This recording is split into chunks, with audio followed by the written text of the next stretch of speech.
विमल, पोलो, जोबा केसरी, हर पल मनाओ केसरी त्योहार। शिवम दुबे आउट थे या फिर नॉट आउट, क्योंकि एक फैसले से टीम इंडिया जीता मैच हारी।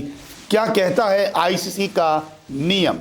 जब टीम इंडिया चौथे टी20 मुकाबले में आधी टीम जो है वो पवेलियन लौट गई थी, तो एक योद्धा मैदान पर खड़ा था, वो शिवम दुबे था। शिवम दुबे ने चौके छक्कों की बरसात कर दी, 15 गेंदों पर हाफ सेंचुरी भी पूरी कर दी, और एक वक्त लगा था कि अकेले दुबे जो है वो न्यूजीलैंड पर दमदार प्रहार करेंगे और जीत दिलाकर ही पवेलियन लौटेंगे। लेकिन एक बड़ी अनहोनी हो गई और शिवम दुबे को रन आउट होके पवेलियन लौटना पड़ गया। और जैसे ही दुबे आउट हुए, सारी उम्मीदें भी टूट गई। लेकिन क्या शिवम दुबे आउट थे या फिर नहीं?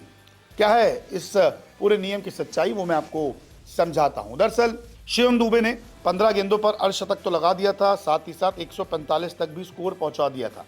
जीत के लिए थोड़े रन ज़्यादा थे, लेकिन यहाँ पे लग रहा था कि शिवम दुबे मैच अकेले ख़त्म कर देंगे, जिस तरीके की वो फॉर्म में थे। लेकिन तभी 14.6 ओवर में शिवम दुबे के साथ एक अनहोनी हो गई। मैट हेनरी गेंदबाजी कर रहे थे और हर्षित राणा कर रहे थे बैटिंग। हर्षित राणा ने एक सीधा ज़ोरदार शॉट खेल दिया। मैट हेनरी के हाथ से गेंद लगकर विकेट पर जाती है, बेल्स उखड़ जाती है।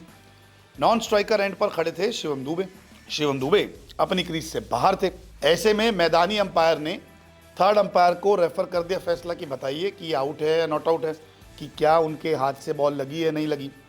तो रिप्ले में देखा गया कि उंगली से गेंद टच हुई थी और दुबे उस वक्त क्रीज के बाहर थे, इसलिए उन्हें रन आउट घोषित किया गया। आप तस्वीरें देखिए, मैट हेनरी के हाथ के पास में गेंद है, ऐसा लग रहा है कि गेंद नहीं लगी, लेकिन जब धीरे धीरे एक फ्रेम देखी गई तो पता लगा कि बॉल लगी है और डिफ्लेक्ट होके स्टंप्स पे चली गई। शिवम दुबे को आप देख सकते हैं कितना बाहर खड़े हैं, ऐसे में आउट होना उनका लाजमी था। हाँ, अगर विकेट पे बॉल नहीं लगती तो बच जाते, क्रीज के अंदर होते तो बच जाते, तो नियम भी यही कहते हैं। तो तस्वीरों के जरिए मैंने आपको समझाया कि किस तरीके से शिवम दुबे जो है वो आउट हुए। लेकिन नियम क्या कहता है? अब रनआउट के बेसिक नियम है, अगर आप भी क्रिकेट खेलते होंगे आपको भी पता होगा। अगर आप क्रीज से बाहर है, किसी फील्डर ने थ्रो दिया बॉलिंग एंड या नॉन बॉलिंग एंड, तो वहाँ पे अगर आप बाहर हैं और आउट हो गए, स्टंप्स पे बॉल लग गई, तो आप आउट हो जाते हैं। ऐसे ही अगर आपने सीधा शॉट खेला है, आपकी हाथ से लग के स्टंप्स पे विकेट लगती है नॉन स्ट्राइकर एंड पे, और अगर आप बाहर हैं तो फिर आउट हो जाते हैं। लेकिन हाँ, अगर बॉडी का कोई पार्ट नहीं टच होता तो शिवम दुबे नॉट आउट करार दिए जाते। लेकिन यहाँ पर तस्वीरें सब कुछ बयां कर रही है कि उंगली से थोड़ी सी बॉल लगी थी और उसके बाद वो स्टंप्स में जा लगी, जिसके बाद शिवम दुबे को आउट करार दिया गया।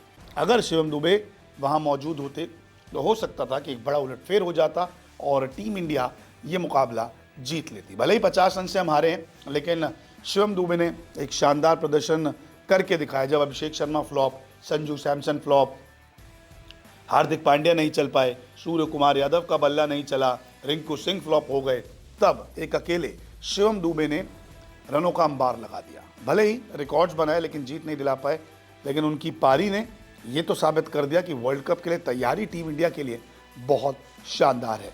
क्या आपको इस रूल के बारे में पता था रनआउट का या नहीं? कमेंट करके ज़रूर बताएं।